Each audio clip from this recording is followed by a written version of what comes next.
Suzuki میں truck کا load ڈال دیا ہے، یعنی وہ بہت اوور لوڈڈ ہو گئے ہیں. ان کے پاس ایسے لوگ آ گئے ہیں کہ جن کی معاشرے میں قبولیت نہیں ہے. ایسے لیڈرز آ گئے ہیں کہ جن کے خلاف عام آدمی ریئیکٹ کرتا ہے. ہر 5 سال کے بعد وہ لوگوں کو بیچتے ہیں، وہ فروخت کرتے ہیں، وہ ووٹ لوگ دیتے ہیں، عام لوگ دیتے ہیں، اور وہ جا کر اس کو کیش کرواتے ہیں، جس پر کوئی ٹھیکہ لیتا ہے، کوئی چھوٹا موٹا عہدہ لیتا ہے، کوئی چھوٹے موٹے انسینٹیو لیتا ہے. لہٰذا یہ ہے کہ میجر لطیف صاحب کے خلاف جو ریئیکشن آنا ہے وہ ان لوگوں کی وجہ سے آنا ہے کہ جو بدنام زمانہ لوگ ہیں اور جنہوں نے ان کو جوائن کیا ہے.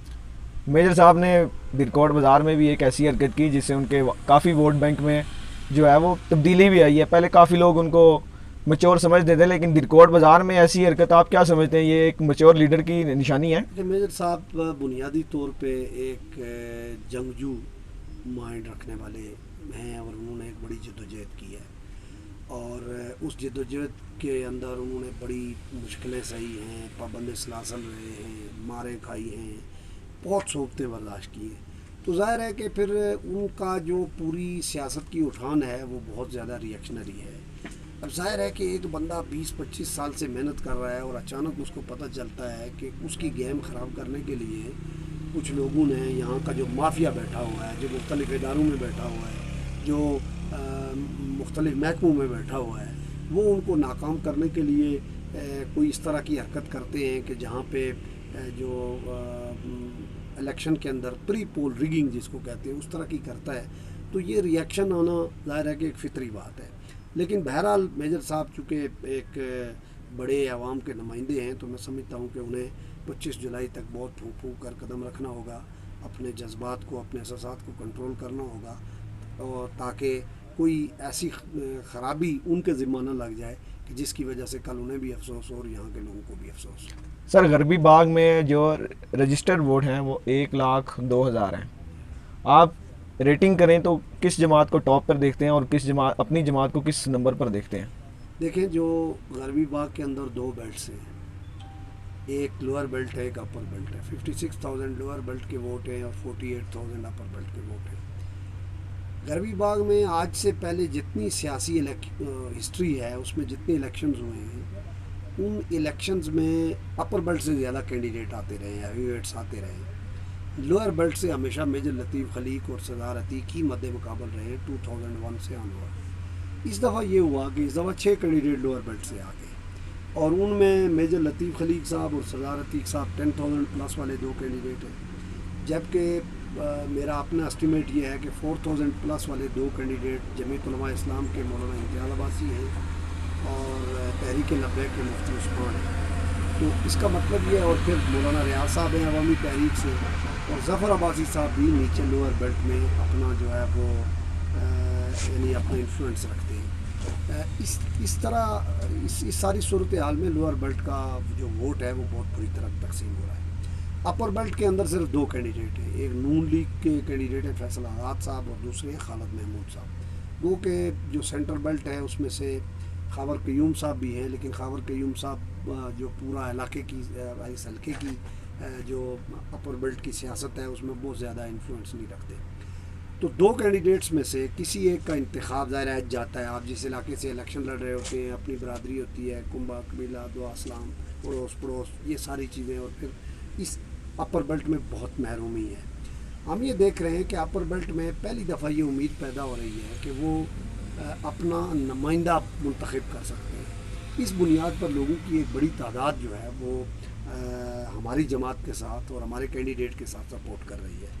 تو انشاءاللہ جی ہمیں یقین ہے کہ ہمیں جو وننگ ووٹ ہے وہ اس وقت 17-18 ہزار جو ہے وہ اس پہ فیصلہ ہو جائے گا، چونکہ زیادہ پارٹیز ہیں، کینڈیڈیٹ زیادہ ہیں، تو انشاءاللہ ہم جو وننگ ووٹ ہے اس کو اچیو کر لیں گے. سر، اگر میں کہوں آپ کو کہ اگر آپ نے کسی اور پارٹی کے ووٹر کو اپنی طرف مائل کرنا ہے تو اسے کس جملے سے اپنی طرف کریں گے؟ خدمت.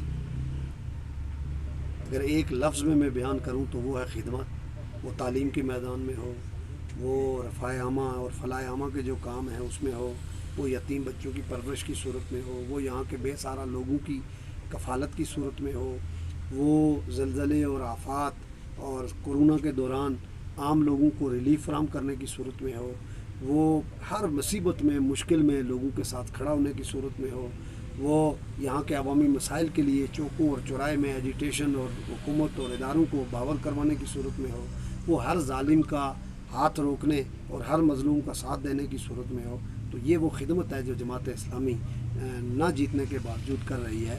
اور ارب روپے کے پروجیکٹس ہم نے یہاں پر کیے ہیں، اور ہم نے اس سوسائٹی کو ایک پڑھی لکھی جو نوجوان قیادت ہے وہ ہم نے فراہم کی ہے. ہم نے اس سوسائٹی کے اندر باحیا کلچر کو انٹروڈیوس کروایا ہے. ہم نے اس میں یہاں پر بے روزگاری کے حوالے سے اقدامات کیے ہیں. تو اس کے لیے تو ایک بڑی لمبی طویل فہرست ہے. پھر یہ ہے کہ ہمارے پاس ایک ویژنری ٹیم ہے، ایک امانت دار ٹیم ہے، ایک دیانتدار ٹیم ہے، ایک کریکٹرفل ٹیم ہے. اس کی بنیاد پر ہم سوچتے ہیں کہ لوگوں کو پر اعتماد کرنا چاہیے. سر ایک بڑا امپورٹنٹ سوال ہے. جماعت اسلامی سوشل کاموں میں سب سے آگے ہوتی ہے، لوگوں کی خدمت میں ہر لحاظ سے آگے ہے. آپ اس چیز کو الیکشنز کے ساتھ کیوں نہیں، سیاست کے ساتھ کیوں نہیں جوڑتے؟ یہ بڑا اہم سوال ہے. مصیبت یہ ہے نا کہ جس طرح عام لوگوں کے اندر ایک کنفیوژن ہے کہ دین کا دنیا کے ساتھ کوئی تعلق نہیں، اسی طرح ایک اور بڑا کنفیوژن موجود ہے کہ لوگ سوچتے ہیں کہ سیاست کا خدمت کے ساتھ کوئی تعلق نہیں.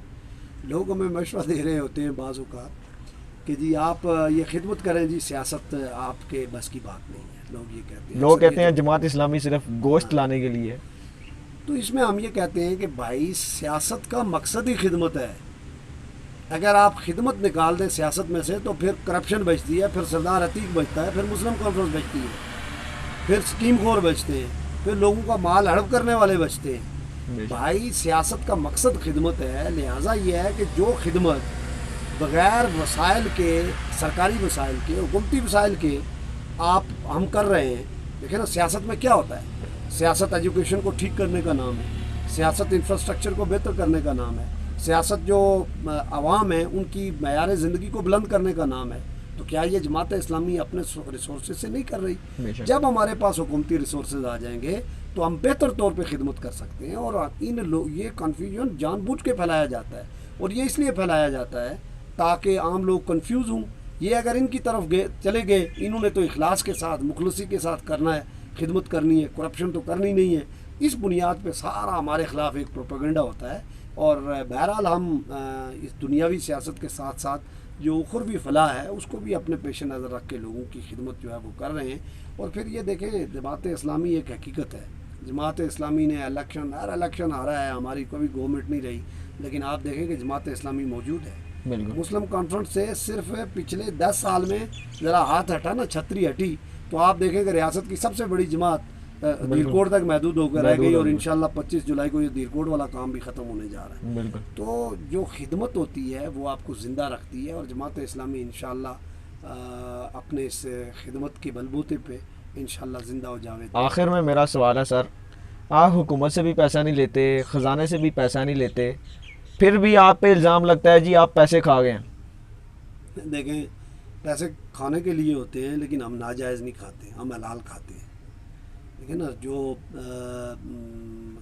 ہمارے جو لوگ ہیں، میں آپ کو ایک مثال دوں. ہم نے ناڑا کوٹ میں ایک واٹر سپلائی اسکیم کو پروجیکٹ کیا. اس پروجیکٹ پہ 4 ہم نے ٹینکس بنائے، اس کو لفٹ کیا، موٹرز لگائیں، پائپ لگائے، اور اس کی جو ایسٹیمیٹڈ کاسٹ تھی وہ 15 لاکھ تھی، لیکن جو ایکچوئل کاسٹ آئی وہ 7,20,000 تھی. اور اگر وہ گورنمنٹ کا منصوبہ ہوتا تو 1 کروڑ روپیہ محکمہ اور حکومت کھا جاتے. بالکل. دیکھیں کسی کے پاس ثبوت ہے تو وہ لے کے آئے نا جی.